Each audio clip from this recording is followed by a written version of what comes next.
ग्यारस माता एकादशी माता की कथा। बहुत समय पहले की बात है। एक नगर में एक राजा रहता था जिसकी दो बेटियां थीं। बड़ी बेटी थोड़ी कम सुंदर थी, जबकि छोटी बेटी बहुत रूपवान थी।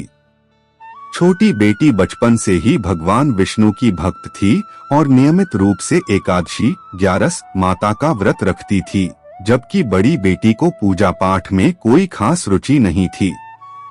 एक बार पड़ोसी राज्य का राजकुमार शिकार के लिए उस राज्य में आया।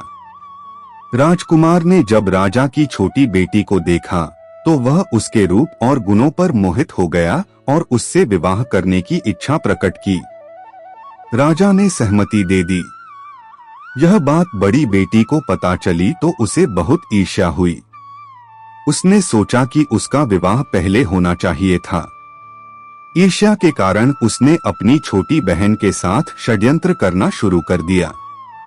उसने उसे मारने की कई कोशिशें की, जैसे खाने में जहर मिलाना, कुएं में धक्का देना, लेकिन ग्यारस माता की कृपा से छोटी बेटी हर बार बच जाती थी।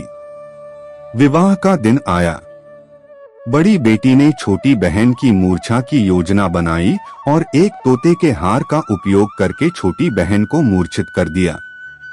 बड़ी बेटी ने धोखे से खुद राजकुमार से विवाह कर लिया और उसे विदा होकर ससुराल चली गई। छोटी बेटी को ग्यारस माता ने स्वप्न में दर्शन दिए और उसे धैर्य रखने को कहा। छोटी बेटी ने अपनी श्रद्धा बनाए रखी। उधर बड़ी बेटी राजकुमार के महल में रहने लगी। समय बीतने पर छोटी बेटी गर्भवती हुई और उसने एक सुंदर बालक को जन्म दिया। बड़ी बेटी को जब यह पता चला तो उसने फिर ईर्ष्यावश उस बालक के दो टुकड़े कर दिए और एक टुकड़ा चक्की के नीचे और दूसरा पलंग के नीचे छुपा दिया। अगले दिन ग्यारस माता एक गरीब भिखारिन का वेश धारण कर बड़ी बेटी के महल में भिक्षा मांगने आई। बड़ी बेटी ने नौकरों से भिक्षा भिजवानी चाहिए, लेकिन भिखारिन बनी माता ने कहा कि वह महारानी के हाथों से ही भिक्षा लेंगी। जब बड़ी बेटी स्वयं भिक्षा देने आई तो ग्यारस माता बिल्ली का रूप धारण कर अंदर गईं।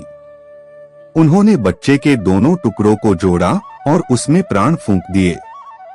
बच्चे को लेकर माता वहां से चली गईं। जब राजकुमार को पता चला कि उसका पुत्र जीवित है और ग्यारस माता की कृपा से सुरक्षित है तो वह बहुत प्रसन्न हुआ। उसने ग्यारस माता का धन्यवाद किया। समय आने पर राजकुमार को बड़ी बेटी के सभी षड्यंत्रों का पता चला। उसे अपनी छोटी पत्नी की सच्ची भक्ति और ग्यारस माता के चमत्कारों का भी ज्ञान हुआ।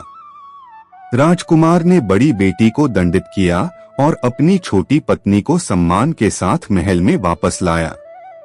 इस कथा का सार यह है कि जो भी सच्चे मन से ग्यारस माता एकादशी का व्रत करता है, माता उसके सभी कष्टों को दूर करती हैं और उसकी रक्षा करती हैं। तो आज की कथा यही समाप्त होती है। आपको हमारे चैनल की वीडियो पसंद आती है तो चैनल को सब्सक्राइब करना ना भूले और बेल आइकन दबाना भी, ताकि आपको हमारे चैनल की लेटेस्ट आने वाली वीडियो सबसे पहले मिल सके। और जाते जाते कमेंट में राधे राधे लिखना ना भूले।